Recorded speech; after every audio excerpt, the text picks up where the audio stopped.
Modern gaming sucks. But why is that? Well, that is exactly the question that I'm going to try and answer in this video.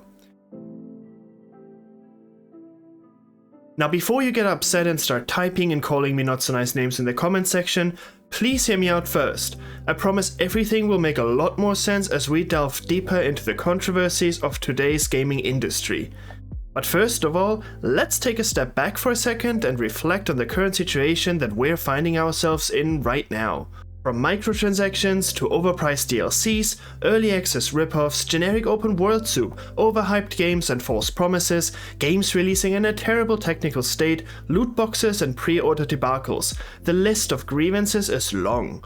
Many big budget productions nowadays feel generic, uninspired and underwhelming, seemingly designed for the sole purpose of extracting as much money as possible from the player, while delivering the bare minimum to remain profitable. So naturally, I've been asking myself, why is that? What happened that made so many games today just not being fun anymore?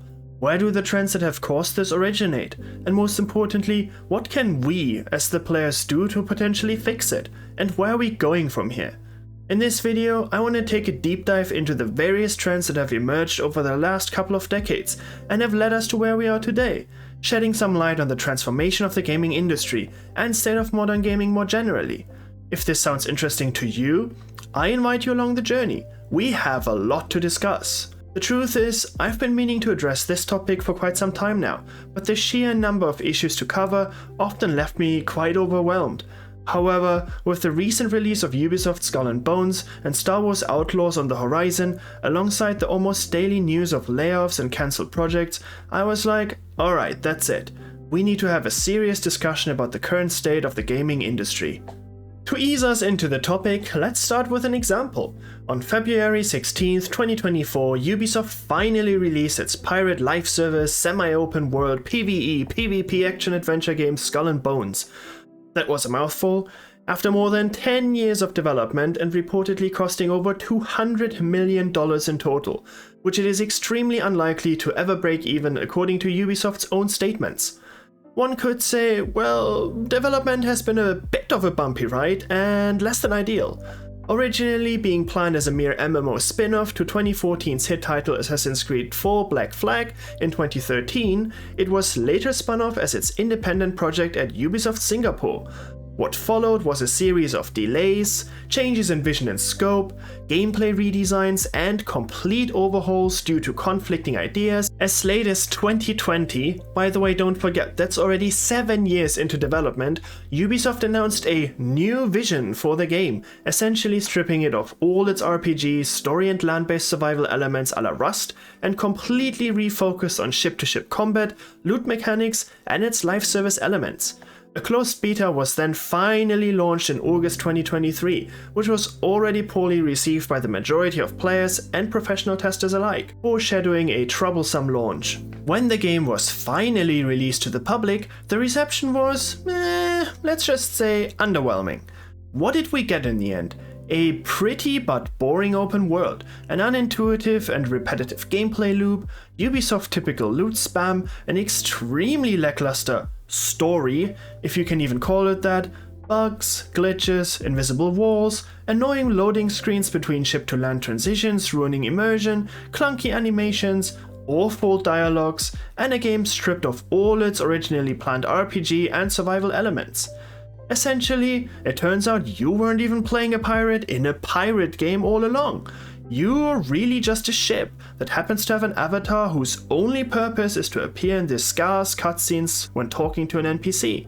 What put the cherry on top of this hot, steaming pile of garbage though was when Ubisoft CEO Yves Guillemot came out and justified Skull and Bones' heavy price tag, emphasizing that it was a quadruple A game, essentially making the claim it was a new and higher level of production quality than ever seen before in gaming history, while everyone else saw the game for what it was, a soulless, unimaginative, hollow and shallow cash-grabbing live service game. A game that's arguably just a much worse version of a game that already exists and is called Assassin's Creed 4 Black Flag, which by the way again came out 11 years ago, but stripped of all the fun bits, the exploration, RPG elements, intricate story, fascinating characters, world building, immersion in a believable Caribbean world, and the pirate life simulation that everyone was craving and had come to expect. But why am I opening up with this specific example, and what does it have to do with the video title? Well, in my opinion, Skull and Bones is the perfect representation of everything wrong with modern gaming today. It is the pinnacle of all the crudest current gaming practices. A shameless, soulless cash grab, delayed time and time again, released in a poor technical state, but with a perfectly fine working in-game shop, so you can give Ubisoft more of your money to satisfy their greed. A game designed and greenlit by a bunch of overpaid people in expensive suits at the highest executive level of a large corporation, whose only goal and purpose is to try and squeeze as much money out of you, the player, while spitting in your face and trying to sell you a massive turd for $70, which is excluding future content updates of course, as something that you should want, because after all, it's a quadruple A game, right? Let's not kid ourselves here, shall we? It's a base game that was clearly so completely overpriced at release for what it had to offer. But what it did have was an already perfectly laid out roadmap for upcoming content over the next few years, to give you an opportunity to spend even more of your hard-earned cash on a game that wasn't worth paying for to begin with. It's a game that is completely void of any creativity and intuitive game design. A game that I think is so utterly pointless, it begs the question why it even exists to begin with, when I can play a better, cheaper, and more polished version of the same game from over a decade ago. From the day it was first conceived to the day it was finally released, Skull and Bones has been a complete train wreck, or shipwreck, pun intended, and a master lesson in what happens when a great idea of a game that was highly anticipated by millions around the globe gets put through the modern corporate bullshit blender. I don't want his mother to see him this way. Look how they massacred my boy. The result came out as expected. A big generic mix of a bit of everything, but nothing of substance. A shallow skeleton of a game, stripped of all the elements that were originally promised, and filled to the brim with predatory monetization practices. Sure, the world's massive, and I guess the graphics are kinda pretty, but that alone doesn't make a good game, and the reviews and player feedback clearly reflect that. And this is what I refer to as the modern gaming paradox. But what do I mean by that? As businesses grow, and especially in the AAA space, the pursuit of profit often takes precedence over genuine innovation and creative game design. Rather than being driven by a passion for pushing the boundaries of interactive entertainment, big publishers and studios are increasingly guided by profit optimization strategies. In the boardrooms of these gaming behemoths, decisions are often made not based on artistic merit or game design excellence, but rather by financial projections and market analysis. The bottom line reigns supreme, with executives prioritizing risk mitigation and mass appeal over artistic integrity. As a result, game design considerations, like in the case of Skull and Bones, are relegated to a secondary role, overshadowed by the demands of the market. Developers find themselves constrained by a rigid framework dictated by marketing checkboxes and demographic targets. Creativity takes a backseat to market research as studios churn out formulaic titles designed to cater to the lowest common denominator. But coming back to Skull and Bones, I think Ubisoft is the best and most prominent example of this. It's telling that the last title I genuinely enjoyed from their catalog was Far Cry 3, which released back in 2012. Not even necessarily because it was anything groundbreaking, but because for me personally, it marked a turning point where I realized that Ubisoft's standard approach began to overshadow all their efforts at showing any signs of continuous innovation or creativity. What followed was a series of releases characterized by a disturbingly similar formula. Every game always opens up with a super strong story introduction segment that gets the player pulled into the world, hooked and excited. This is then followed by throwing you into a truly beautiful and expansive open world. Unfortunately, after that the game usually falls flat within a couple of hours and then always follows up with a shallow and generic plot and characters. A world filled with endless map markers, loot and pointless collectibles. Tedious and repetitive mission design and gameplay loops, serving only to artificially extend playtime.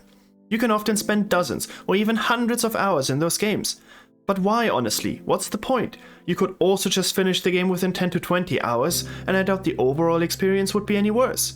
This is not only true for the Far Cry series though, but equally applies to the other Ubisoft franchises, whether it's Assassin's Creed, Watch Dogs, The Division, Ghost Recon, Immortals Phoenix Rising, most recently Skull and Bones, and of course I predict it will equally apply to the upcoming Star Wars Outlaws. In each case, the pursuit of profit and risk mitigation has led to a prioritization of marketability over creativity, resulting in a homogenized portfolio of games that lack any depth or originality. In this business environment, innovation naturally becomes a casualty of corporate bureaucracy. The focus shifts from creating groundbreaking experiences to replicating proven formulas and cashing in on established franchises, while more and more often sacrificing originality at the altar of brand recognition. The consequences of this are manifold.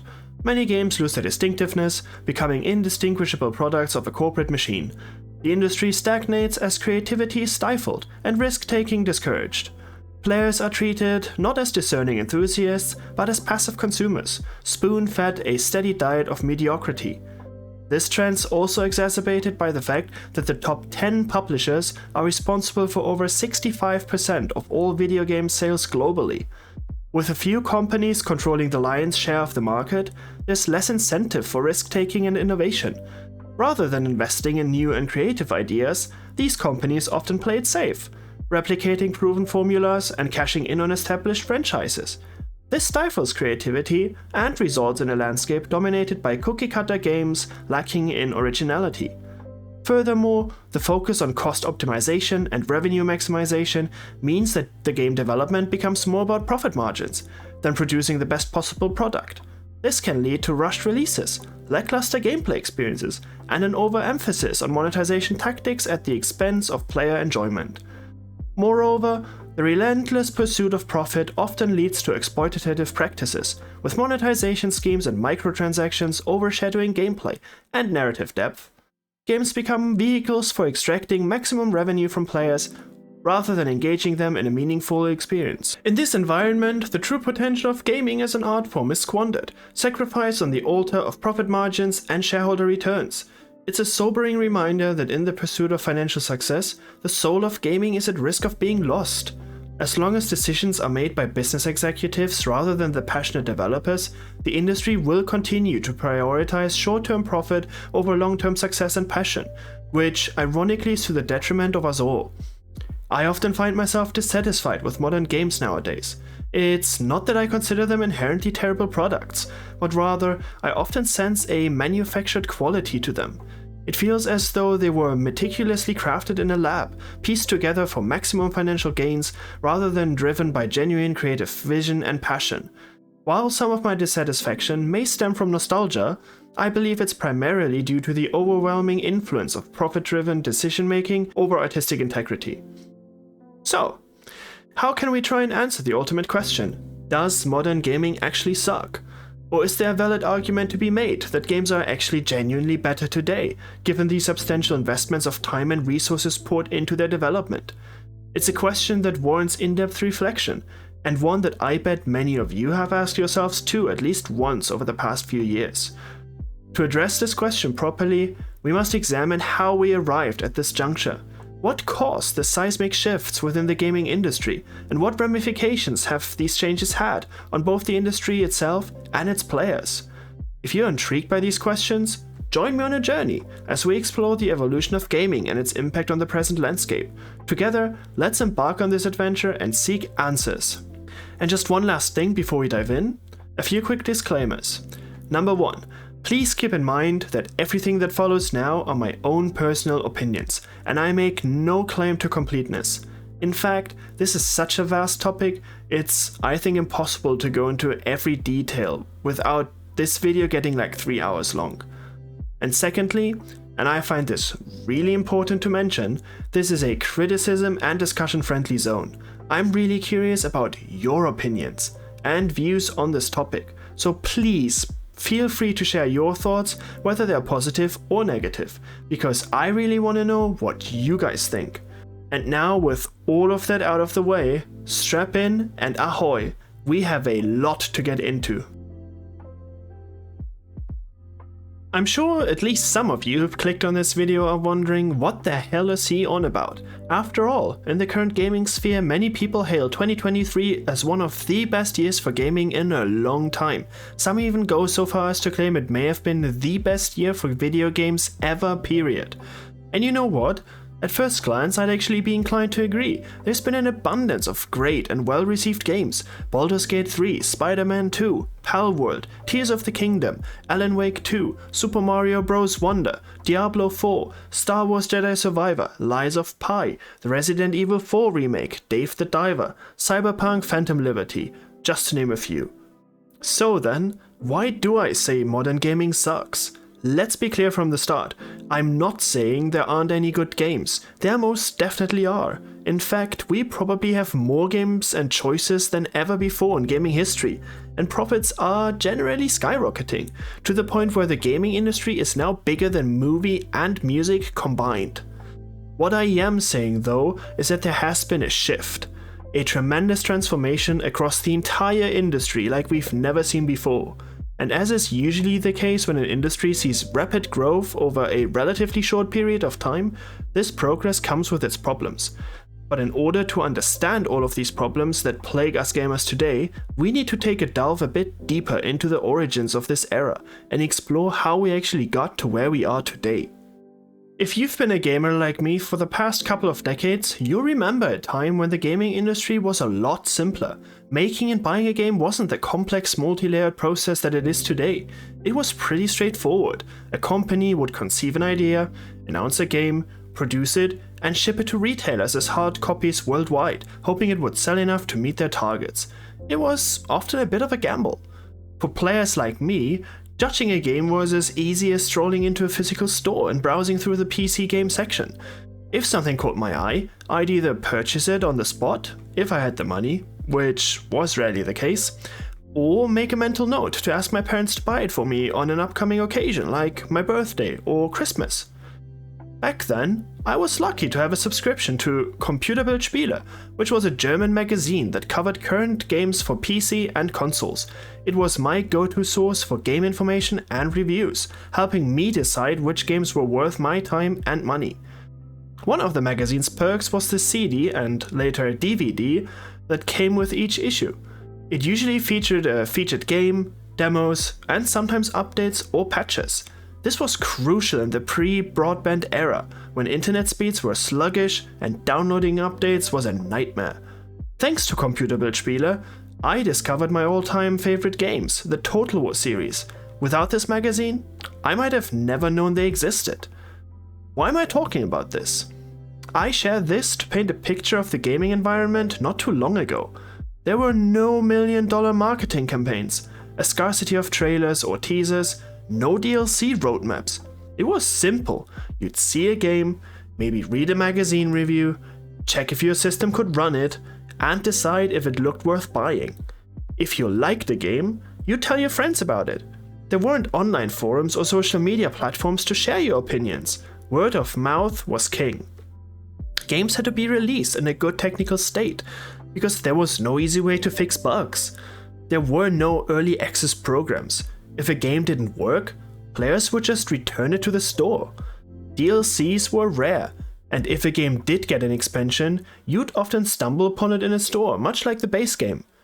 Pre-orders were fewer, because players didn't have much information before a game's release. You had to trust your gut or wait for reviews. Microtransactions and loot boxes were unheard of. Most games didn't even require an internet connection. You played the game without constant pressure to spend any more of your precious money. In essence, gaming was a much simpler affair back then. It was about enjoying the game creators had made for you without all the bells and whistles of today's industry.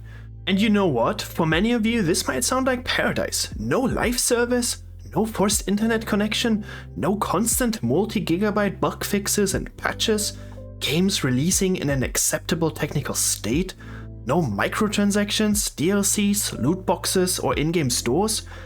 Sounds pretty ideal, but then again, it's not all sunshine and rainbows. While it's true that the past was simpler and arguably better in some ways due to the absence of corporatism, we can't ignore the advancements we've made in terms of graphics, sound quality, and the sheer scope and complexity of games. We now have a wider variety and sheer number of games to choose from than ever before. Now that we've covered the beginnings, the question begs, what happened then? What caused all these changes we've seen over the years? The year 2000 marks perhaps the most significant milestone in the transformation of the gaming industry. The early 2000s saw a period of growth like never before. The gaming sector made a massive leap forward, going from an industry worth tens of billions to hundreds of billions of dollars in revenue. This, of course, was not without its many consequences. This period is what I refer to as the commercialization era. This era signified a shift from what used to be a mainly creativity-driven industry to a more market-driven approach, prioritizing profit margins over player interests. It's marked by a relentless pursuit of revenue, risk reduction, and operational efficiency, often at the expense of game quality and artistic integrity. As executives prioritize financial gain, the essence of gaming as an art form becomes increasingly marginalized, with games treated more as commodities than creative endeavors. But how did this happen? While the early 2000s could still be described as a period that was defined by an environment where costs were relatively low compared to today, and small teams or even individual developers could create and release successful games, this would all change dramatically over the next years. But what exactly were those trends that caused this shift? Let's explore them in a bit more detail, one by one. Games have become increasingly complex and expensive over time. As technology continued to evolve at a rapid pace, the demands placed on game developers grew exponentially. Modern games are not just simple interactive experiences anymore. They are immersive worlds that require meticulous attention to detail and an unprecedented level of complexity. From lifelike graphics and intricate gameplay mechanics to dynamic storytelling and expansive open worlds, today's games push the boundaries of what's possible in interactive entertainment. This evolution has led to a fundamental shift in the way games are developed, similarly to what happened in the movie space. Unless it's an indie studio, the days are gone when small, nimble development teams worked on passion projects in their spare time. Instead, game development has become a massive professional undertaking, requiring the coordination and collaboration of hundreds or sometimes even thousands of individuals across various disciplines and geographies. From programmers and artists to writers and sound designers, each member of the development team plays a crucial role in bringing the game to life, with many of those senior developers, artists, and designers commanding six-figure salaries. These rising labor costs pose a significant challenge for game development firms, particularly smaller studios with limited resources. This, of course, has led to a situation where it becomes more and more prohibitively expensive for many studios to create innovative and risk-taking projects. This shift towards larger teams and higher production values has placed immense financial pressures on developers, often leading to a risk-averse approach that prioritizes safe, formulaic titles over experimental or boundary-pushing experiences. The consequence of this is twofold. Not only does it limit the diversity of content available to players, but it also perpetuates a cycle of creative stagnation, wherein developers are reluctant to take risks on innovative ideas that may not guarantee a return on investment. It's a paradoxical scenario when you think about it really. The studios with the greatest financial resources, like the EAs, Ubisofts, Bethesdas, Activision Blizzards, who are best positioned to create groundbreaking and innovative games, often opt for a more conservative route to minimize risks and meet financial targets. This is why we've seen such a surge of generic games over the years, especially when it comes to open world games, which often feel like low-effort clones of each other, merely transplanted into different settings. Looking at you again, Ubisoft. And as a consequence, many of gaming's core values such as creativity, exploration of new ideas, and the expansion of minds often take a backseat to business needs. It doesn't help, of course, that the adoption of middleware and pre-built game engines has also become increasingly common in the industry. While tools like Unity or the Unreal Engine are of course super helpful in streamlining the development process and reducing time to market, they come with their own set of costs like licensing fees, update and maintenance costs, eating into the overall budget for development. Lastly, Marketing budgets have also ballooned in recent years. With the growing competition, publishers are under increasing pressure to promote their games to a global audience. This has led to lavish marketing campaigns, including multi-million-dollar advertising blitzes, celebrity endorsements, and elaborate launch events. In some cases, marketing budgets can now exceed 2 to 3 times the cost of development. This prioritization of marketing over substance in many cases can lead to a disconnect between the game's hype-driven promotional campaign and its actual quality, resulting in consumer backlash and resentment. The transition from brick-and-mortar stores to digital distribution platforms was a pivotal moment in the transformation of gaming. Suddenly, gamers could access their favorite titles with just a few clicks, thanks to platforms like Steam, Xbox Live, and PlayStation Network. This shift promised convenience and accessibility, but it also fundamentally changed the way games were produced, distributed, and most importantly, monetized. The best thing about digital distribution is that it leveled the playing field for indie developers, giving them a platform to showcase their creations alongside big-budget releases.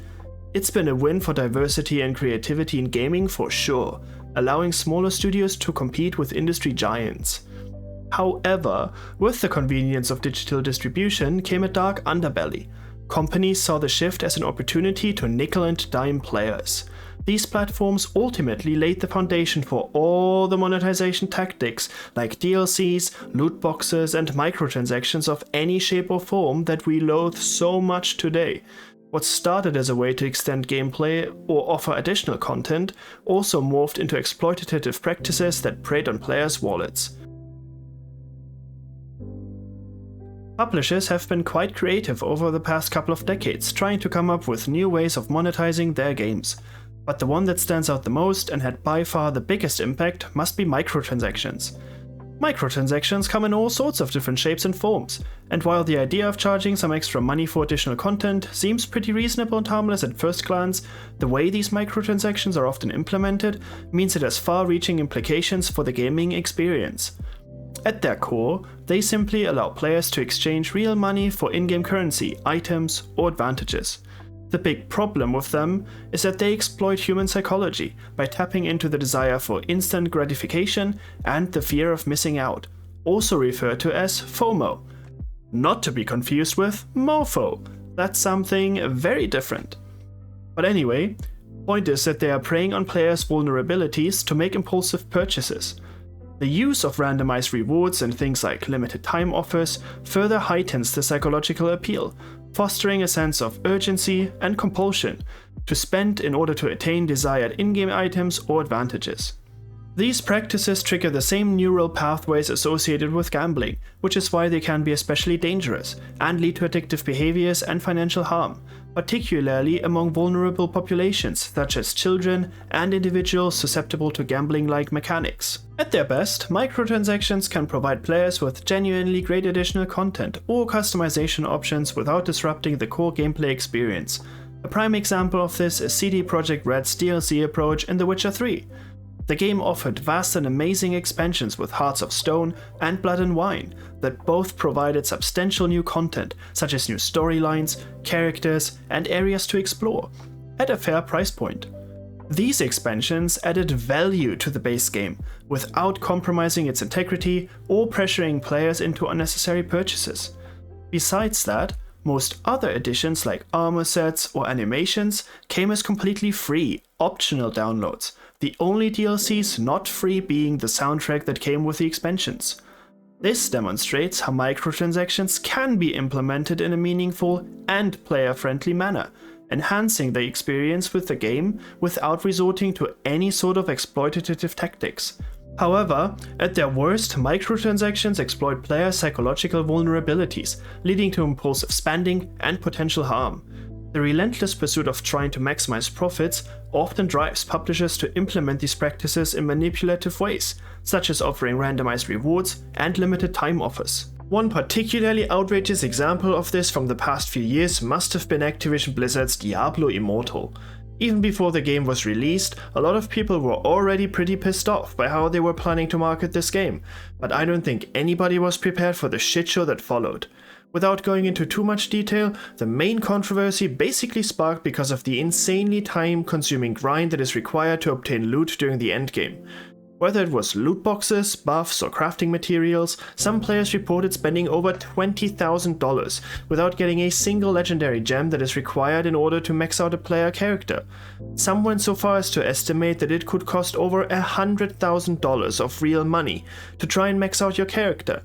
While you are technically not forced to use any of your real money, Blizzard certainly made damn sure that you would find it near impossible to reach the endgame without having invested some extra cash along the way to reduce the immense grind and frustration. While horribly received by many, Blizzard has definitely made bank. It is estimated that they've been making on average about $1 million per week just on microtransactions during the game's first year after release. Yeah, here's the biggest sadness, dude.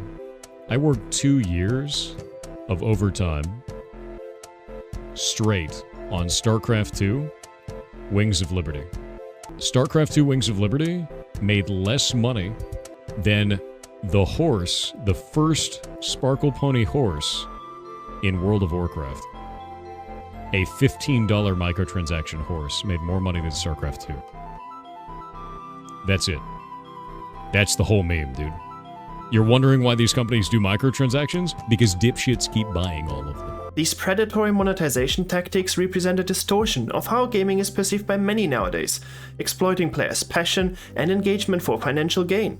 What may have begun as genuine attempts to enhance players' experiences has evolved into profit-driven schemes that prioritize corporate interests over player satisfaction. The transition to digital distribution channels has only exacerbated this issue, enabling these practices to begin with.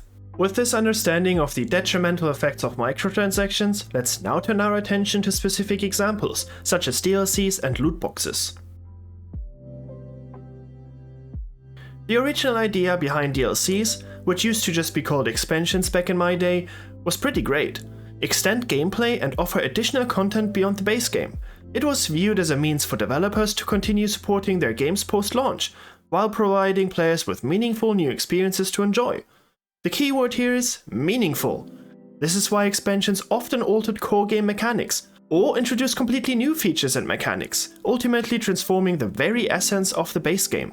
However, as the industry evolved, DLCs more and more frequently began to transform from optional expansions to essential components to have a complete game, effectively gating off content behind additional paywalls.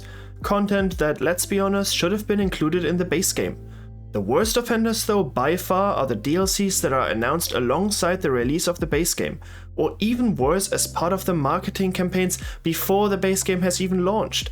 This practice not only undermines the integrity of the initial purchase, but also feels like a betrayal to players, as it does make it look like developers intentionally withheld completed content to monetize it separately later on. Now I'm really sorry Ubisoft for doing this, but we have to come back to Skull and Bones. Ubisoft is just the perfect example of a company which is just taking the complete piss out of their customers. The base game, if you remember, was released at a $70 price point, which is one of the highest ever. The justification for this, of course, was that it was a quadruple A game, which of course is complete bollocks, as we all know. But regardless, let's just think about this for a second. Skull and Bones embodies the very essence of a live service game like few others. Now there's nothing inherently wrong with designing a game around live service elements. Helldivers 2 is the perfect and most recent example of live service done right. But the whole point of live service games is that they release a base game and then continually provide more and more content to enhance the base game over the years. This is why base games of live service games are generally cheaper than full-price titles, because the publisher pretty much admits to the game being somewhat incomplete, but promises to improve and expand on the game as time goes on. Now what did Skull and Bones do?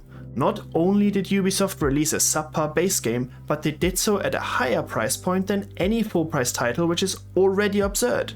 Of course the game's not worth anywhere near $70, because it's not a full-price title, and probably never will be worth that money. But as if this wasn't all bad enough already, Ubisoft takes this greedy attitude even further by not only selling you a completely lackluster base game at twice the price it should be, as it is a live service game after all, But they also have the audacity to release a roadmap of future DLCs at release of their crap game.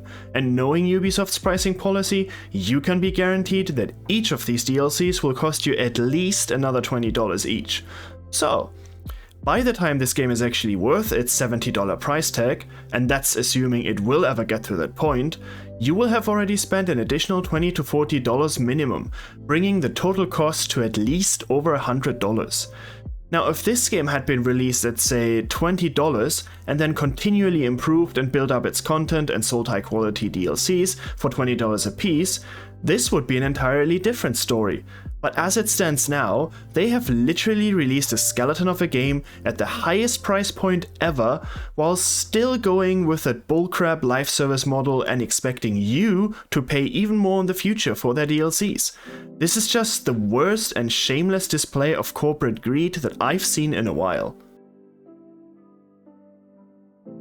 Similarly, the rise of loot boxes introduced an insidious form of monetization that preyed on players' psychological vulnerabilities.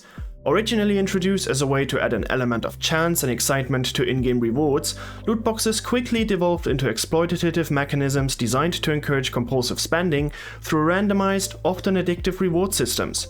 Players found themselves compelled to spend real money in pursuit of desirable in-game items, often with no guarantee of obtaining them, a practice akin to gambling that has drawn significant scrutiny from regulators and the gaming community alike. Some of the most famous titles that experienced large amounts of backlash and criticism include games we all know: PUBG, Middle-earth: Shadow of War, The Division, and of course FIFA Ultimate Team. But the game that has to take the crown in this contest of absolute piss-taking must be Star Wars Battlefront 2 from 2017. It probably faced the most severe backlash yet for its implementation of loot boxes which were tied to gameplay advantages and progression. Players criticized the game for promoting a pay-to-win model, where those who spent real money on loot boxes had a significant advantage over others. Normally, loot boxes are designed in a way that doesn't give any direct advantages. Loot is either purely cosmetic or gives some sort of boost or perks to make progressing a little easier. Not so in Battlefront 2 though. EA DICE's approach to monetization sparked widespread outrage among the gamers, and drew the attention of regulatory bodies, including the Belgian government's Gaming Commission.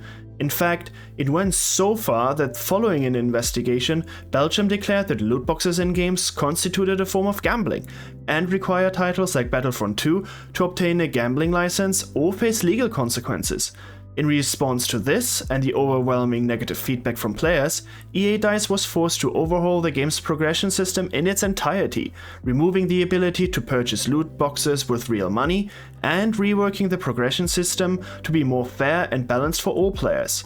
And don't forget, this was the same company that in 2019 tried to defend the same dodgy loot box practices during a UK court inquiry, referring to them as the famous surprise mechanics, by comparing them to surprise toys or Kinder eggs, stating that they were not to be considered as gambling, which of course they were, but rather as a fun element of their games. This move set a precedent in the gaming industry and prompted discussions about the ethics of loot boxes and microtransactions more generally, ultimately leading to increased regulation and scrutiny worldwide. Initially introduced as a way for independent studios and solo developers to fund and refine their projects, Early Access promised direct communication between creators and players, fostering a collaborative environment where feedback could shape the course of development. For indie developers especially, Early Access represented a great opportunity to showcase their vision to a global audience and receive financial support during the critical stages of game development. With players able to purchase and play unfinished versions of games, developers could gather valuable insights, identify bugs, and fine-tune gameplay mechanics based on real-time feedback. Moreover, Early Access allowed developers to maintain transparency throughout the development process, sharing regular updates, development roadmaps, and engaging with the community through forums and social media channels. This level of engagement not only built trust and loyalty among players, but also empowered them to feel like active participants in the creation of their favorite games. However, the nature of Early Access has also given rise to its fair share of controversies and abuses. It has not been uncommon to abuse the early access model as a means to generate revenue without delivering on promised features or addressing critical issues. This has led to instances where incomplete or poorly optimized games are released to the public, often resulting in negative reviews and backlash from disappointed players. No Man's Sky has probably been one of the worst and best examples of how not to use early access. The game and its developers faced massive backlash upon its release in 2016, after being heavily promoted and anticipated as a groundbreaking exploration game with seemingly infinite possibilities. The game was initially announced with grand promises of thousands of randomly generated and expansive worlds to explore, diverse ecosystems, and multiplayer capabilities. However, upon release, players found that many of these promised features were either missing or not as advertised, leading to widespread disappointment and criticism. The game's early access problems stemmed from various issues, such as repetitive gameplay loops, lack of meaningful content, and technical performance issues, which ultimately resulted in a tarnished reputation for the game and Hello Games as its developer. On a positive note though, despite its rocky start, No Man's Sky actually managed to undergo a remarkable turnaround due to the dedicated efforts of Hello Games. They fully committed to improving the game through a series of major updates and patches, addressing player feedback and gradually implementing many of the features that were initially promised. Over time, the game received substantial content expansions, including base building, multiplayer functionality, and improved planetary exploration. These efforts not only revitalized player interest, but also proved the developers' commitment to transparency and continuous improvement. Through perseverance and dedication, No Man's Sky transformed from a symbol of disappointment to a shining example of redemption. Unfortunately though, No Man's Sky stands as more of an exception than the rule in the landscape of early access titles, demonstrating that with true effort and dedication, developers can overcome initial setbacks and deliver on the promises to create the game that everyone wanted. The worst cases of early access though have to be the ones where the lack of oversight and regulation has created opportunities for shameless developers to engage in fraudulent activities, such as abandoning projects after receiving funding or failing to deliver on promised updates. This not only damages the reputation of individual developers, but also erodes trust in the early access model as a whole, making players wary of supporting future projects. Since the introduction of early access as a viable concept, it has contributed to a progressive culture of perpetual beta testing, where games remain in development limbo for extended periods, sometimes years and years, looking at you, Star Citizen, if you're even planning on ever coming out, hindering their ability to reach a polished and fully realized state. Players may grow disillusioned with a constant stream of unfinished titles, leading to fatigue and disengagement from the early access ecosystem. For me personally, for example, I've definitely started to avoid early access titles like the plague. Early access to me has become a convenient excuse for developers to release unfinished and unpolished games, and capitalize on sales before completion, often charging full price for a game that won't be ready and polished until years down the line. And instead of using the platform as intended, many studios exploit it as a selling tactic, releasing half-baked titles at premium prices. This is often accompanied by a lot of buzz, promotional efforts, and lots of promises, while using the early access description of their title as an excuse to release a completely broken shell of a game. If you're looking for an example of this, The Day Before is probably the worst one you can find from recent times, or maybe ever. A game that was in the very top of the Steam wishlist rankings, making grand promises around how it was going to revolutionize the MMO survival genre, offering a vast open shared world, extensive base building, PvP, PvE, the ability to take on jobs, a player-driven economy, raids, vehicles, amazing graphics, and so much more. But what did players actually get when it was finally released after years and years of hope and anticipation? A completely broken game is the answer. Not an MMO, but a bad extraction shooter, riddled with bugs and gameplay issues. Nothing the developers had promised remains, and naturally the game was overwhelmingly received with a mix of anger, frustration, and ridicule, and rightly so. But at least it led to a ton of memes and great videos. The game in fact was so bad, the Studio Fantastic closed down just 4 days after release, offering refunds to anybody who had purchased the game regardless of playtime. Let this be a reminder to always approach early access with caution. If something looks too good to be true, it normally is. Let's move on to trend number 4. With the surge in popularity of smartphones and tablets, gaming became more accessible to a broader audience than ever before. Suddenly, gaming wasn't just for hardcore enthusiasts, but was something that everyone could enjoy, regardless of age, budget, or gaming experience. At first, this seemed like a positive shift, right? I mean, it opened up gaming to new demographics and brought people together through shared experiences. However, as the mobile gaming market exploded, corporations quickly identified it as an opportunity to cash in on millions of new potential customers, bringing in a flood of shallow, repetitive games designed to hook players with addictive mechanics and extract as much money as possible. Some of the most prominent examples that we're all too familiar with are games like Candy Crush, Clash of Clans, or Clash Royale, just to name a few. These mobile games, with their short play sessions and simple controls, were perfect for gaming on the go or during short breaks. They appeal to a wide range of people of all ages, from casual players looking for quick entertainment to seasoned gamers looking for something different. But beneath the surface, many of these games were a little more than money-making schemes, designed to prey on players' impulses and extract money through microtransactions and ads. The rise of free-to-play models further exacerbated the problem, as developers raced to the bottom in terms of pricing and quality. Games have since often become less about delivering a fun game and more about squeezing every last dollar out of players. This shift not only ruined the reputation of mobile gaming for many, but also had a ripple effect across the rest of the industry, as other developers adopted similar monetization strategies in pursuit of profit. And since we're on the topic of mobile gaming, we have to talk about one of the biggest gaming companies that you may have never even heard of. It is by many also considered to be the worst company in existence in the gaming space: Tencent. A name that many of you may not be as familiar with as companies like Microsoft, Sony, Ubisoft, or Activision Blizzard, but it is in fact on track to becoming the largest gaming company in the world, mainly thanks to its mobile games. While many of us associate gaming giants with Western corporations, it's Tencent, a Chinese conglomerate that reigns supreme in the industry. Tencent dwarfs revenues of most of its Western counterparts, with the company boasting an impressive $25.5 billion in revenues from their gaming segment in 2023 alone, which makes it only second to Sony Interactive Entertainment, both of whom own about a fifth or 20% of the entire gaming market. Tencent's influence extends far and wide, with investments in some of the biggest and most successful games in the world. Titles like League of Legends and PUBG have been massive successes under Tencent's umbrella.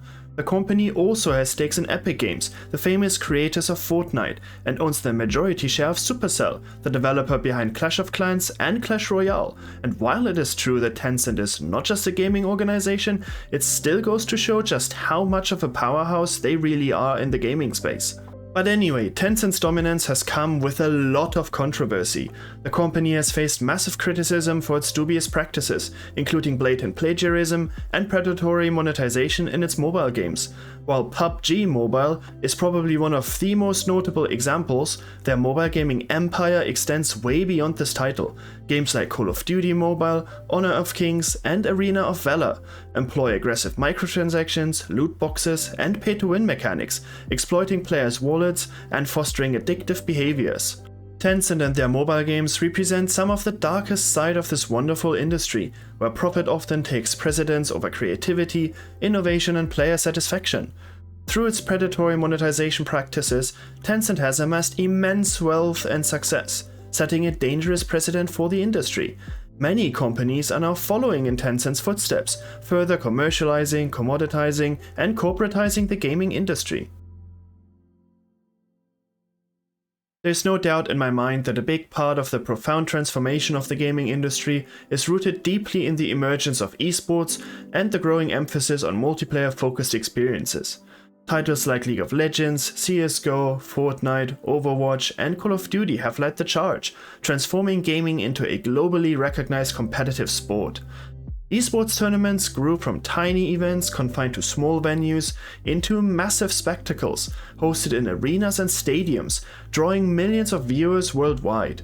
Professional players gained fame, fortune, and sponsorship deals as esports organizations and leagues flourished, attracting heavy investments from corporations and sponsors. Simultaneously, the gaming landscape saw a surge in multiplayer-focused games, which emphasized online connectivity and social interaction.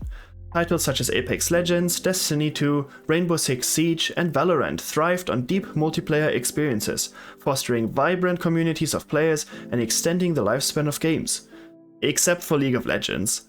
I've played that game since its closed beta, and as many of you probably know, that game has the most toxic piece of shit community that I have ever seen in my entire life. But anyway, I digress. Alongside all the positives, this shift towards competitive gaming and multiplayer definitely also brought about challenges. The rise of multiplayer and esports have further intensified commercialization and professionalization.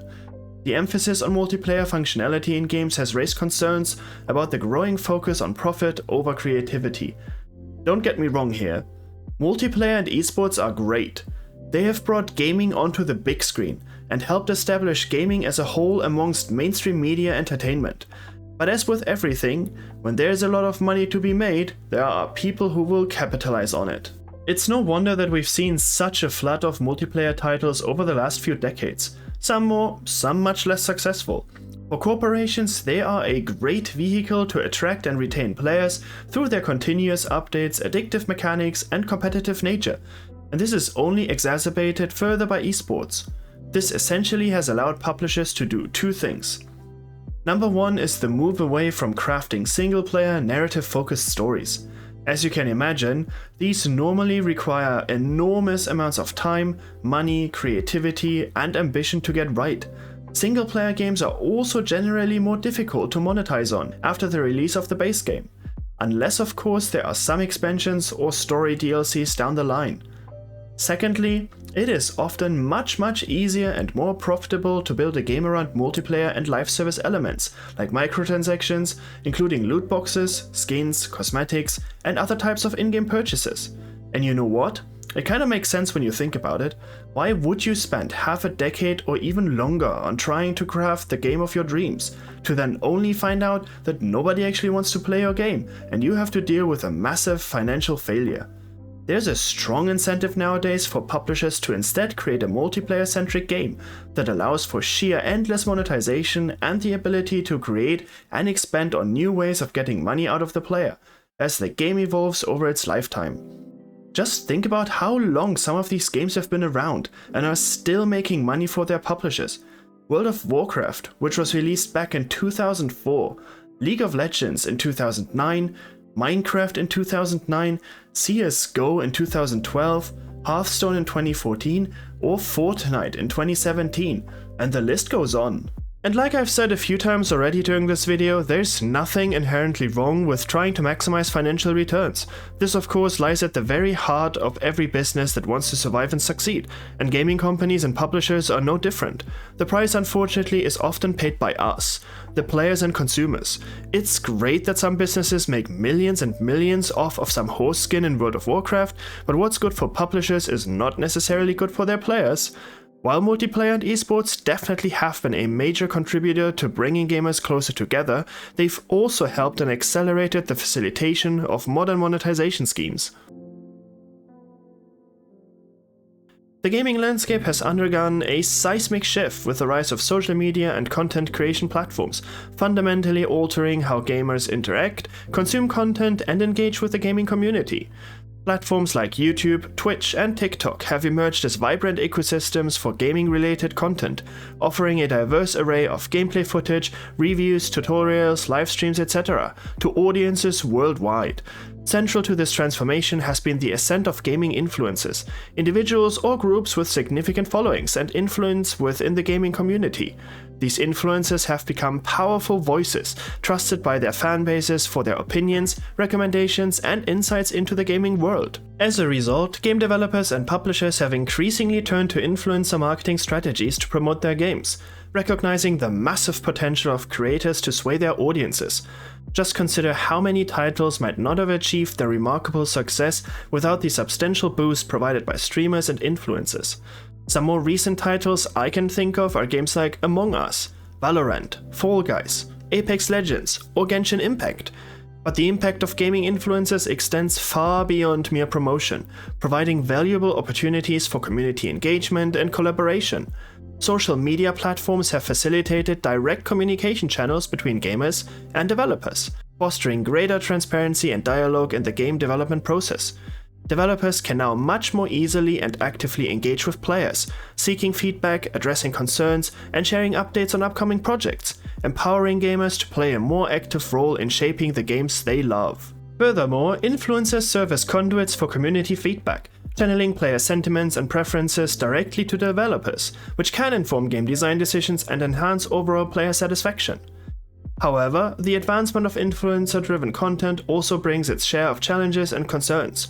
While influencers can provide valuable exposure and promotion for games, there is a risk of biased or overly positive reviews when sponsorships and partnerships come into play. This of course can lead to a distorted and skewed view of promoted products, with consumers potentially being misled about the quality or merits of certain games. Moreover, the flood of sponsored content and product placements from influencers can contribute to a sense of over-commercialization, diluting the authenticity of content and eroding trust between creators and their audiences. Additionally, gaming influencers can significantly impact the pre-release hype and reputation of a game. With the power of social media and the rapid spread of information, any misstep or mistake by developers can quickly tarnish the reputation of a game, even before its release. Conversely, influencers can provide valuable feedback during the development process, ensuring that developers create products that resonate with their audience and avoid costly mistakes. However, the pressure to deliver can lead to deceptive marketing practices, where publishers and developers mislead consumers about the content or features of a game, resulting in backlash and damage to the reputation if the final product fails to meet expectations. The release of Cities Skylines 2 stands as a stark reminder of how things can go wrong and cause uproar and disappointment among fans. Paradox Interactive, along with Colossal Order, earned widespread praise and admiration for their original Cities Skylines title back in 2015. They successfully filled the void left by SimCity 2013, offering players an expansive and immersive city-building experience with incredible modding support and community engagement. The trust and goodwill they amassed over the years seemed unshakable. However, the release of Cities Skylines 2 shattered this trust completely. In the lead-up to the game's launch, Colossal Order collaborated with numerous creators and influencers, generating considerable excitement and anticipation. Early previews showcased promising features, and the hype train was in full motion. Fans eagerly pre-ordered the game, expecting an enhanced version of the beloved original. Upon its release in October 2023, however, Cities Skylines 2 fell disastrously short of expectations. The game launched in a technically awful and embarrassing state, plagued by massive performance issues and broken mechanics that still last to this day. Critical features including mod support were absent, leaving players angry and frustrated. The disparity between the pre-release hype and the actual product was staggering, leading to a significant drop in player numbers quickly after release, even below the player count of Cities Skylines 1, and widespread backlash against Colossal Order and Paradox. The fallout from Cities Skylines 2's messed up release was insane. It eroded so much of the trust painstakingly built by the developers over the years leading up to its release, tarnishing their reputation and leaving a trail of disappointment in its wake. The incident serves as a cautionary tale, highlighting the dangers of prioritizing hype and marketing over the quality and readiness of a game. In an industry where trust is hard-earned and easily lost, the repercussions of such missteps can be long-lasting and severe. Now, I will be totally honest and say that I really struggled with the decision whether to include this point due to its contentious nature, knowing how easily it can provoke strong reactions. However, I ultimately felt like it was necessary to address, given its growing significance. Over the past decade or so, the trend of politicization has expanded into numerous facets of our lives, but probably most noticeable within the entertainment sphere. Hollywood has been particularly flooded with films and series that are rife with political messaging and virtue signaling. From the infamous 2016 Ghostbusters reboot to other recent releases like Santa Inc., The Wheel of Time, Star Wars Episode 8, Lord of the Rings: The Rings of Power, Batwoman, She-Hulk, Willow, Velma, Captain Marvel, and many more, the influence is substantial. Initially, I hoped to steer clear of all of this by simply avoiding such content, but it has begun to seep into the gaming industry as well. While I won't delve into specific instances in too much detail, recent controversies like the Baby Inc. Suicide Squad incident underscore this increasingly important issue. Game developers and publishers have increasingly incorporated political themes and narratives into their games, reflecting real-world events and issues. Games like The Last of Us Part 2, Watch Dogs Legion, and Detroit Become Human explore complex socio-political themes such as identity, discrimination, surveillance, and authoritarianism, sparking conversations and debates among players. From my perspective, politics in video games is nothing inherently bad. In fact, if done right, I would argue it can be a powerful tool to add depth and value to a game, whether that's by discussing politics, psychology, or other ideas in a specific context.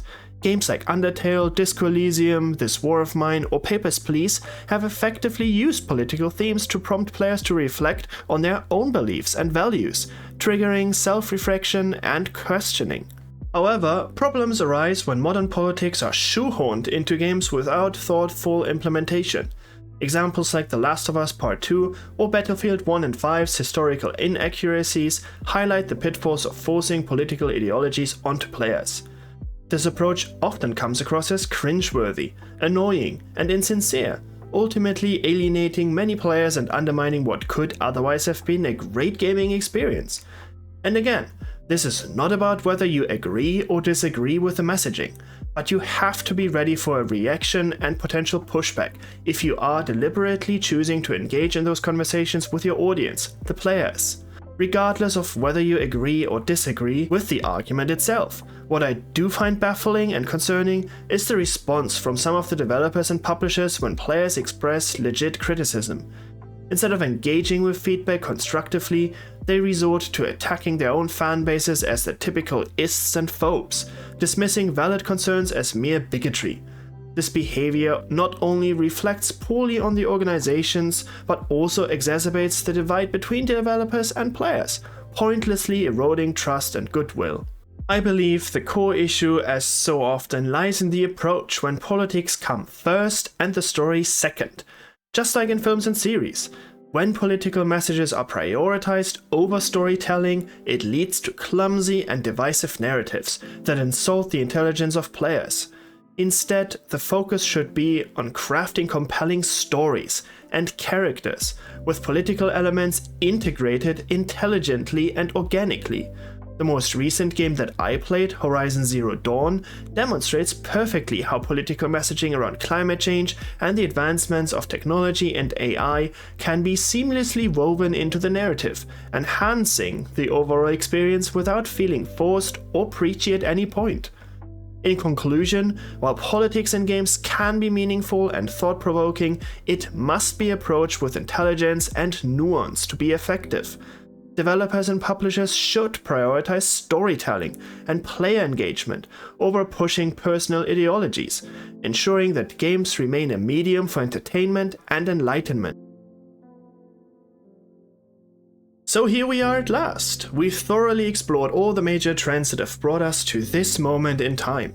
We've delved into their origins, closely examined their impact, considering both their positives and negatives. With that said, the only two questions remaining to address are the following. Number 1, does modern gaming actually suck? And number 2, where do we go from here? Unsurprisingly, the answer to the first question requires a bit of nuance and critical reflection. So let's just get some of the obvious out of the way first. As we've learned throughout the course of this video, the gaming industry has come a long way since its humble beginnings as a niche hobby for a bunch of nerds. Over the past 20 years especially, it has evolved into a global phenomenon, generating hundreds of billions of dollars in revenue and captivating audiences around the world. From indie gems to blockbuster franchises, the diversity and creativity of modern gaming are truly amazing, and I won't deny any of it. Modern gaming gave us gems like 150 versions of Skyrim, Red Dead Redemption 2, The Witcher 3, GTA 5, Dark Souls, Mass Effect, The Last of Us, Minecraft, Uncharted, BioShock, and so many others. It would be utterly unfair and silly to claim that all of gaming sucks. But the point is that I'm not talking about individual titles here. I'm referring to the state of the industry as a whole, and there is a lot in disarray. At its best, gaming has the power to transport us to fantastical worlds, ignite our imagination, and forge connections with others across the globe. It provides an outlet for creativity, a platform for self-expression, and a means of escape from the pressures of everyday life. The industry has birthed iconic characters and franchises, memorable stories, and unforgettable moments that have left a lasting mark on our culture. Game developers have the ability to craft entire worlds or even universes, characters, and stories, leveraging a wide range of artistic disciplines, from visual design to narrative storytelling. This creative freedom fuels innovation and allows developers to explore new ideas and concepts that might not be possible in any other mediums. The technological advancements of recent years have ushered in a new era of gaming, characterized by stunning graphics, immersive gameplay experiences, and unprecedented levels of realism. Gaming has become a truly global cultural phenomenon, shaping the way we interact with media, connect with others, and even perceive the world around us. Iconic characters and franchises have transcended the confines of the screen, becoming ingrained in popular culture and inspiring a new generation of creators and gaming enthusiasts. The industry's influence extends far beyond entertainment nowadays, touching upon diverse fields such as education, healthcare, and even social activism. However, if we're bundling everything that we've discussed together and try to make up our minds, it becomes evident that, as Shakespeare once put it, something's rotten in the state of Denmark. So, I still stand by my original statement from the start of this video, that modern gaming sucks. And here is why. I have thought about this long and hard, and I believe it comes down to two things. First thing is unsurprisingly what I've been referring to as the commercialization of gaming. As we have learned, as industries expand and grow over time, they undergo a natural progression towards professionalization and corporatization, and the gaming industry is no different in that regard. With dozens or sometimes hundreds of millions of dollars on the line, publishers and their developers' studios simply cannot behave as if they were still a small group of passionate individuals working out of a rented basement. Too much is on the line. One big failure, and it might mean lights out. As a consequence, it is only logical that for large publishers the focus completely changes. With the rising expectations from the players, exploding production budgets, and the increasingly complex management of teams, often consisting of hundreds or even thousands of expensive professionals from around the globe, creating something truly new, innovative, and revolutionary poses a risk to the business from a financial standpoint. And this is also where the disconnect between many publishers and gamers comes from. Rather ironically, as a result, the creative element that was once so pivotal in the success of the business and its growth suddenly takes second priority behind the need to ensure a healthy bottom line. With this one come all the problems that we've already discussed in detail. The biggest one is obviously that creativity and innovation get stifled. It is no coincidence that certain publishers, genres, and games dominate the market. With only a few companies having the lion's share of the market, they decide what gets made and what prevails. And unfortunately, like we examined, the driving factor for them is often not your level of enjoyment, but rather how they can sell something as cheaply as possible while still satisfying you just enough to hit the bottom line. I personally, of course, find this tragic, because in my opinion, games shouldn't be treated like a commodity, like something you just buy, consume, and dispose of. Games should make you feel. They should inspire, make you cry, suck you into a world far away from all the troubles of the real world. They are expressions of creativity and imagination, not mere products to be consumed and discarded. As companies grow and prioritize proven formulas over innovation, they inadvertently limit their creative potential. By chasing established trends, they forsake the opportunity to carve out unique niches and set new standards. Instead of leading the industry, they find themselves perpetually playing catch-up, following in the footsteps of others. Moreover, the quest for safety often results in a homogenized market landscape.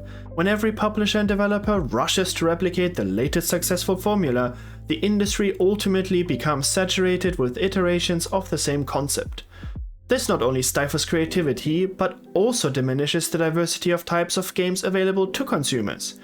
Just think how many generic and almost clone-like open-world games there have been over the past decade, or how many games have copied the Dark Souls formula, creating an entire subgenre literally called the Souls-like, or the Overwatch formula, followed by games like Paladins, Apex Legends, Valorant, and more recently the pathetic attempt by CA with the cancelled Hyenas, or PUBG creating and setting off the Battle Royale hype, or Minecraft, leading to dozens and hundreds of survival and survival building games. The list goes on. Perhaps most insidiously, the pursuit of safety creates a self-perpetuating cycle. As companies continue to produce similar content, consumers, who are lacking viable alternatives, gravitate towards these familiar offerings.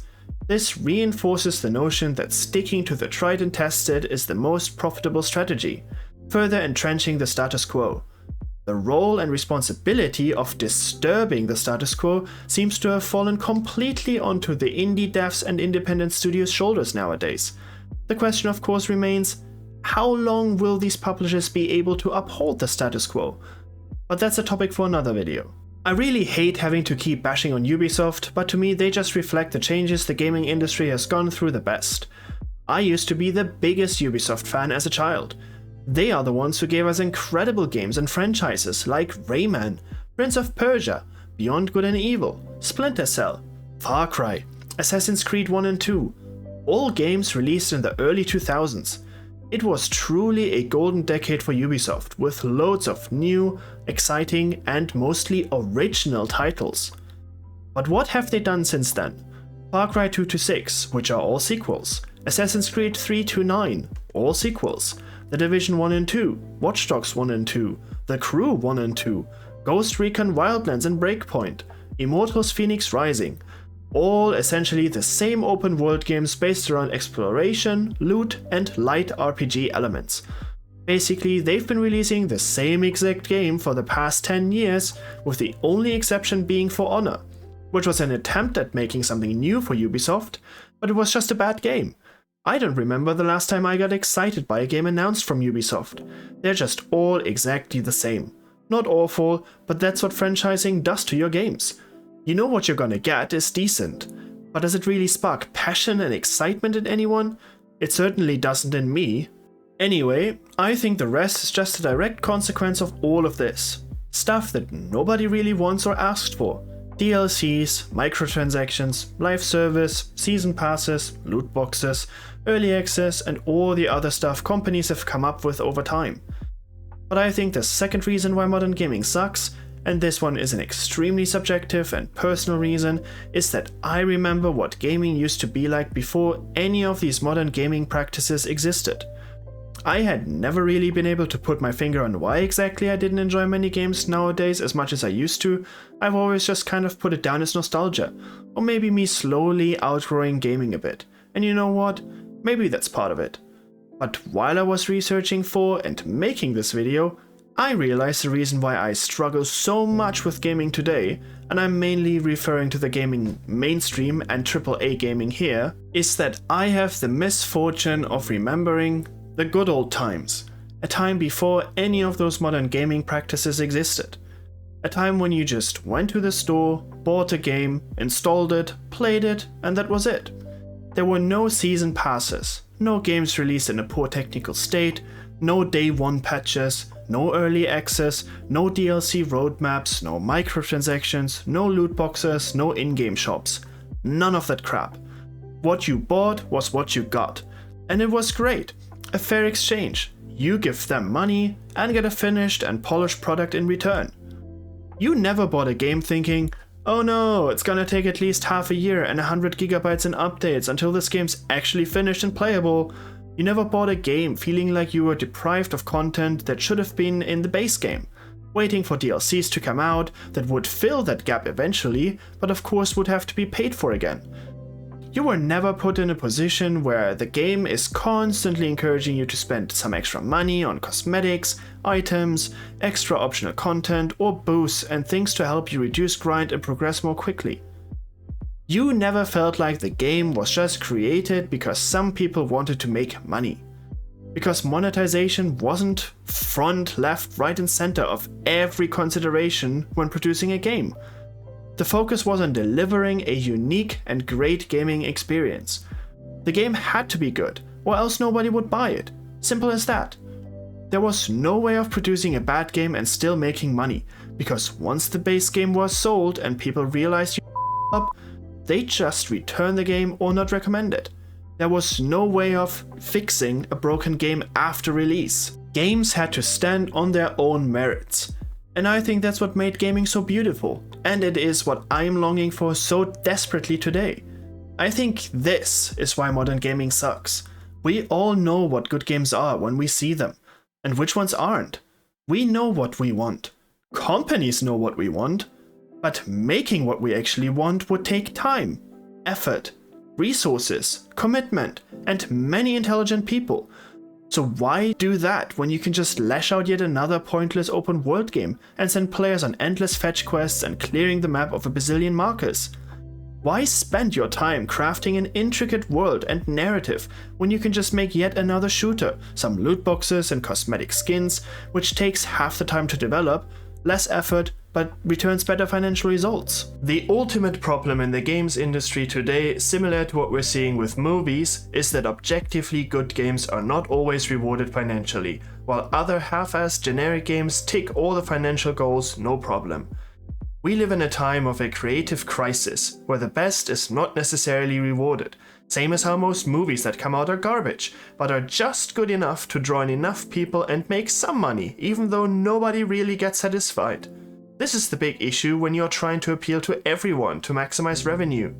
Unfortunately, trying to cater to everyone means you produce a product that ultimately fails to fully please anyone. And here's a prime example of what I mean by that.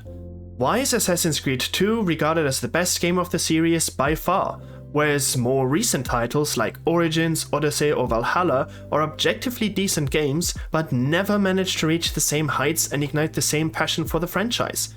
Assassin's Creed 2 had a tightly woven narrative that followed Ezio's journey from a young, vengeful man to a master assassin. The story was rich in character development, plot twists and historical intrigue. Players were deeply invested in his personal journey and the larger conspiracy involving the Templars and Assassins. The strong narrative focus gave the game a sense of purpose and direction that resonated with players. The world, while not anywhere near as vast as that of recent titles, had purpose. It existed to serve the narrative. You wanted to explore it because you had to in order to progress and discover what was going on. The world purely existed to provide a rich backdrop for Ezio's adventures and encouraged exploration through storytelling without overwhelming players with excessive side content.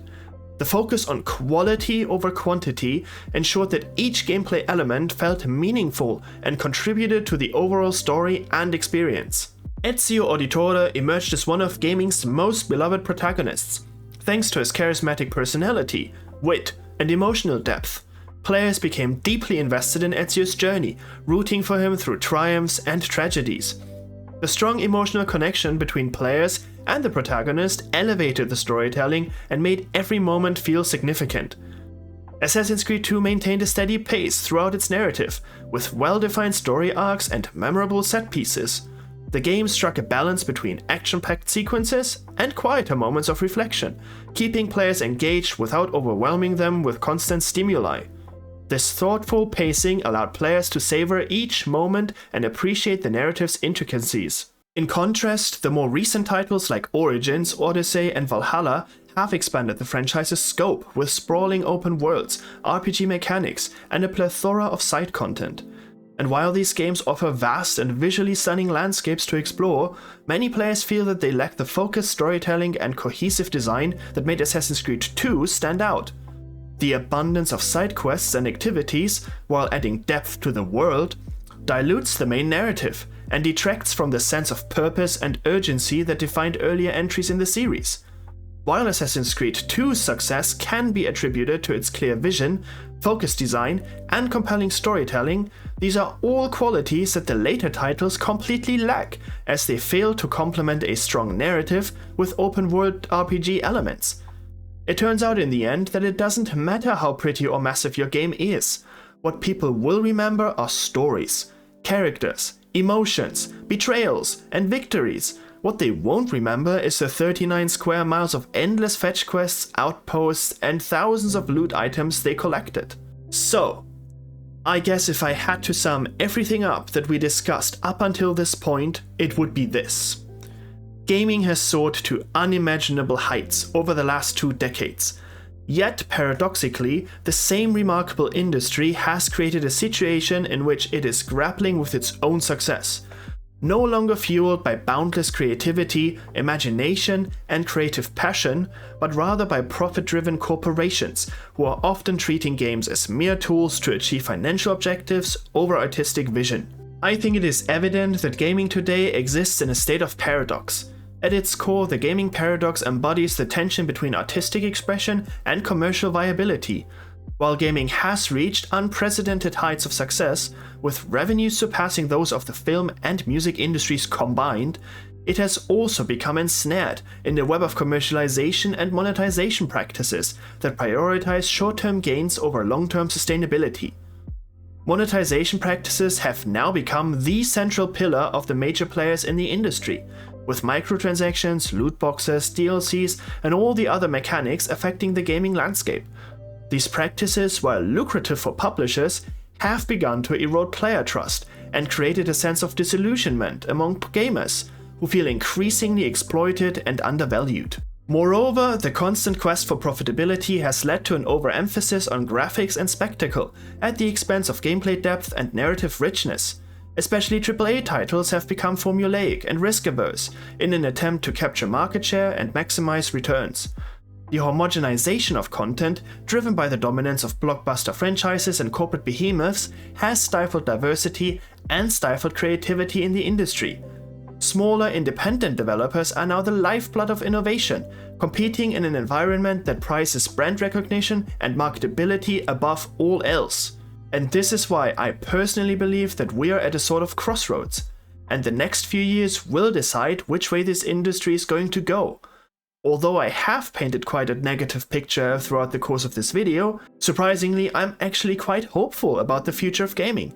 And this is due to a variety of reasons that we're going to dive into now. I truly believe most of us know what a good game is when we see it. We know what we want, and we're finally becoming more articulate about it.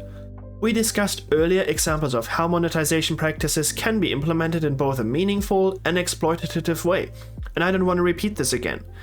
But either way, in recent years we have finally seen more and more pushback by players against publishers and games that try to exploit their player base. I think we're witnessing something of an awakening, if you want to call it that.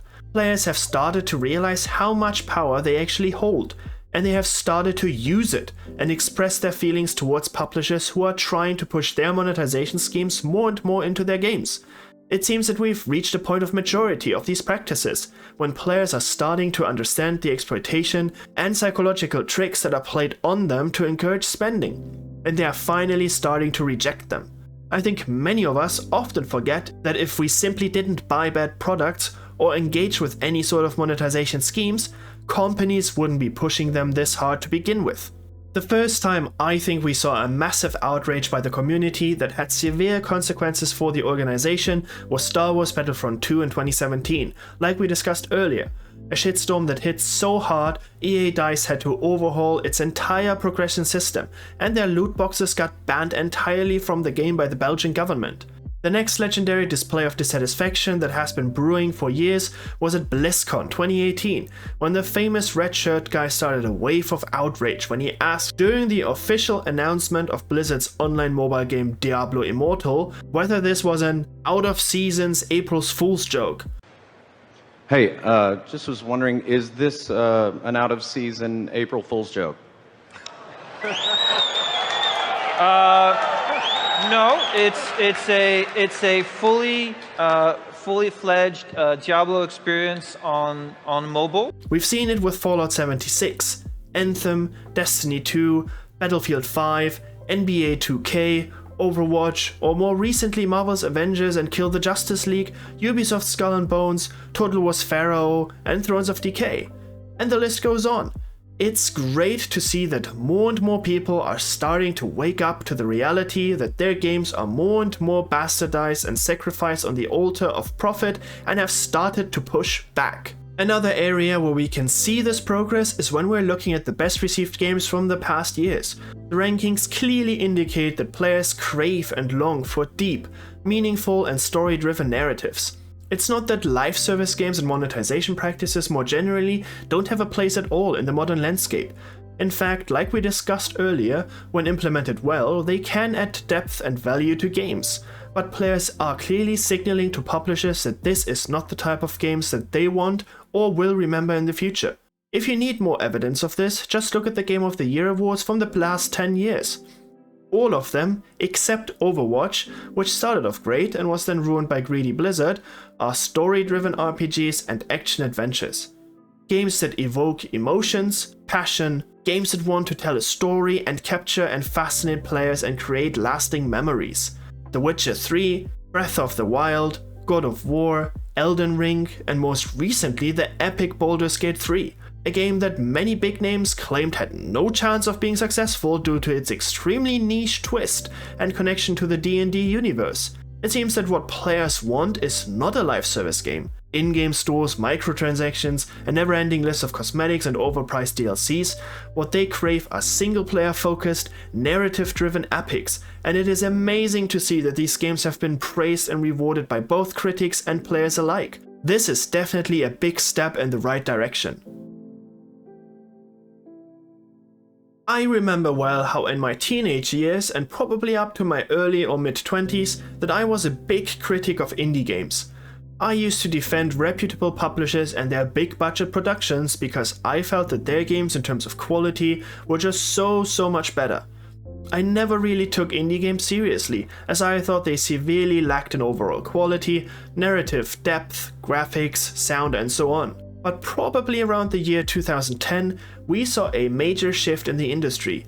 As digital distribution channels started taking off, and especially with the rise of Steam, suddenly there was a platform that massively reduced the entry barriers for new and small studios and independent developers to create, publish and market their games. This was accompanied by the emergence of crowdfunding as a serious means of receiving funding for projects, and this was later complemented by early access as a means of releasing a very early version of a game and fund development through continuous support from early adopters. With that and the greater availability of development tools and access to engines like Unity and Unreal, we suddenly found ourselves in an environment where huge upfront investment costs were suddenly no longer a factor to make a decent game. Of course, what also massively helped this trend was the fact that players started looking for alternatives outside of the AAA gaming space. As we thoroughly discussed throughout the video, the rise of indie gaming coincided with the beginning frustrations with AAA gaming.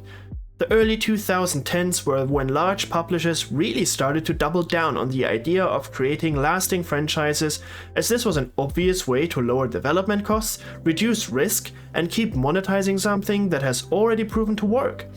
Just think of some of the biggest ones like Assassin's Creed, Call of Duty, EA Sports like FIFA or Madden, Battlefield, GTA or The Elder Scrolls. Of course, while establishing these massive IPs was incredibly profitable and beneficial for these AAA studios, it certainly also resulted in repetitive franchise fatigue for a lot of players, from a lack of visible progress and innovation. This was of course also the time when more and more publishers started to experiment with monetization practices, which as we know alienated a lot of players, and indie games smartly positioned themselves as a logical and viable alternative that sought to be more consumer friendly and ethical. It's also no secret that indie games generally allow for more interesting concepts, creative freedom, innovation, and stories that have never been told before, as they did not have the same restrictions in terms of having to cater to a gigantic audience in order to turn a profit. They could be more niche and focused in their approach, which resonated with a lot of people who were looking for something specific that they just couldn't find with large AAA studios. All of this has allowed the independent games community to thrive, and it has since blessed us with titles like Super Meat Boy, Faster Than Light, Bastion, The Binding of Isaac, Undertale, Shovel Knight, and of course the ever almighty Minecraft. Last but not least is something that I think is often overlooked: which is the power of state intervention and regulatory considerations. Regulatory bodies are increasingly scrutinizing monetization practices in games, particularly regarding loot boxes, as we've seen in the example of Star Wars Battlefront 2 in 2017, but also microtransactions and other forms of in-game purchases. Governments around the world are exploring regulations to ensure transparency, fairness, and consumer protection in gaming, which could lead to stricter guidelines for AAA studios and a shift towards more consumer-friendly practices. In the United States, legislators and regulatory bodies have also taken an interest in microtransactions, in particular regarding loot boxes and their potential impact on consumers, particularly minors. Several bills have been proposed at both the federal and state level to regulate or ban loot boxes, although comprehensive legislation has yet to be passed. Similarly, the UK's Department for Digital Culture, Media and Sport, DCMS for short, conducted an investigation into immersive and addictive technologies, including loot boxes and in-game purchases. While the investigation did not result in any immediate regulatory action, it highlighted growing concerns about the impact of monetization practices on player well-being and called for further research and oversight. Although I'm not particularly a fan of the way the CCP runs the country, China's government has already imposed a number of profound restrictions on online gaming, including limits on playtime for minors and regulations aimed at curbing excessive spending on in-game purchases. These regulations have forced game developers to adapt their monetization strategies to comply with Chinese regulations and mitigate potential risks to player health and safety. We also should not forget that all these various monetization schemes are still a relatively new phenomenon. As research into these practices progresses, and we gain scientific evidence and understanding of the various impacts they have, it is almost guaranteed that we will see courts having to grapple with this and potentially intervene. Especially the various gambling mechanics we've already discussed, like loot boxes, have raised significant concerns about their potential impact on players, particularly minors. The problem, of course, is that long-term research takes time, and courts and governments are not known for their speedy work, so there's always the risk of them playing catch-up with whatever companies are cooking up next. We know that many of these mechanics exploit psychological vulnerabilities, triggering the brain's reward systems and creating a sense of anticipation and excitement, very similar to gambling. However, unlike traditional gambling, the outcomes of these mechanics are often extremely non-transparent, leading to unpredictable spending habits and potential addiction. For minors in particular, who may be more susceptible to these manipulative tactics, exposure to gambling-like elements in games can normalize risky behaviors and cultivate unhealthy attitudes towards money and chance. Moreover, the blurred lines between gaming and gambling can have long-term consequences, including financial harm, emotional distress, and impaired decision-making skills. In this space, it is already well understood that regulatory intervention at some level is essential to protect vulnerable players and ensure that gaming remains a safe and enjoyable pastime for all. So, it's not implausible that in a few years from now, we will see countries start taking action against these various forms of monetization practices, and we might see a natural return back to more traditional business models. So, here we are at the end of our journey at last. It has been quite a ride, but I hope you've enjoyed it and found it at least somewhat interesting and informative. I definitely had a blast researching and making my very first YouTube video. What more is there to say, really? Well, a few things actually, but we'll get through them quickly. We truly live in exciting times when so much is happening in gaming. Whether you agree or disagree with my statement around why modern gaming sucks, I think we can all agree on just how truly paradoxical modern gaming is. Before I started researching on this topic in depth, I had never really been able to properly express why I felt largely so disappointed with most modern games. But in the end, I believe it comes down to mainstream gaming, essentially being dominated by just a few giant players, which has become a victim of its own success. Many publishers and studios have grown so large and successful, they are now in a position where they suddenly can no longer afford to be creative masterminds that allowed them to create the very franchises that are now plagued by all sorts of issues that we've discussed. When you think about it, they're almost forced to play it safe and follow a formula to create games that can reliably guarantee a positive return on investment on their games. There's just no real incentive for large publishers to try and be creative and make groundbreaking advancements. It's a simple benefit-risk analysis. This is very similar to what has happened in the movie industry. Companies like Disney and their productions have grown so large and expensive, the risk of creating something that is not guaranteed to at least return a profit has become too great. With hundreds of millions of dollars on the line in each project, one could argue it is sound business logic, but unfortunately the trade-off is that it also feels like the creative death of their products. Because in the end, what really makes a game good or suck? Is it really the production budget, the near-realism graphics, the 40 square mile open worlds, the 100 hours playtime, the exorbitant number of quests, or the sheer infinite number of skins and cosmetics, or never-ending DLCs? All these things, of course, when done right, can significantly improve a game. But at least for me personally, what I found is that, and I believe for many others too, without a solid foundation, none of these things matter. Isn't what really matters in the end the experiences and memories that we create? The story, the narrative, the characters and the relationships between them, the world building, the dialogues, the plot twists. For me, games become good when I get emotionally invested, when stories are rich in character development and have strong narrative focus that gives the game a true sense of purpose and direction. I want games to make me feel something. I don't want to play yet another Assassin's Creed, where after 60 to 100 hours of playtime, I won't be walking away with this feeling of, oh my god, this was epic, but rather thinking, yeah, it was alright. Imagine ordering a cheeseburger at McDonald's. You know exactly what you're gonna get. It'll be a cheeseburger, with some processed piece of meat, and a slice of cheese between 2 bread buns and maybe a splash of ketchup. It's cool, yeah? I love cheeseburgers after all, but after the 1 millionth cheeseburger, I kinda feel like I would like to try something else. But then McDonald's tells me that they only serve cheeseburgers, and the only thing I can adapt is if I want 1 or 2 burger patties. To me, games are art. They are the peak of expression of creative freedom and innovation. They are not just some random commodity that one consumes and then just moves on to the next one. Or at least, I believe they shouldn't be. And this is why I find myself more and more frequently ignoring major publications from the mainstream and AAA space, and instead explore the indie space.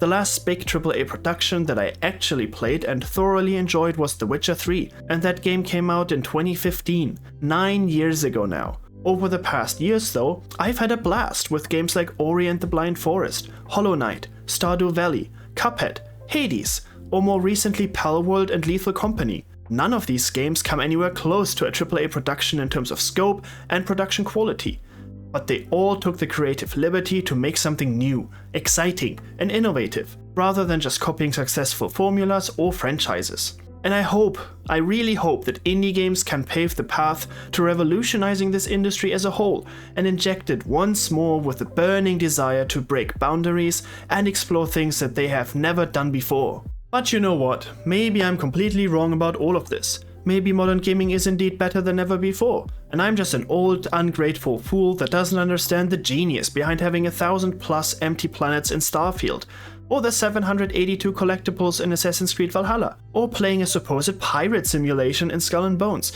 where I can do many things, except being a pirate. Either way, if you have made it this far and you enjoyed this video, it would mean the world to me if you could leave a like, comment, and consider subscribing to the channel if you want to watch more videos like this in the future. I am super curious about your opinions. What do you think about modern gaming? What do you think's great? What bothers you? And where do you see this industry going in the future? Please do let me know in the comments. I really want to read them and hear what you guys think.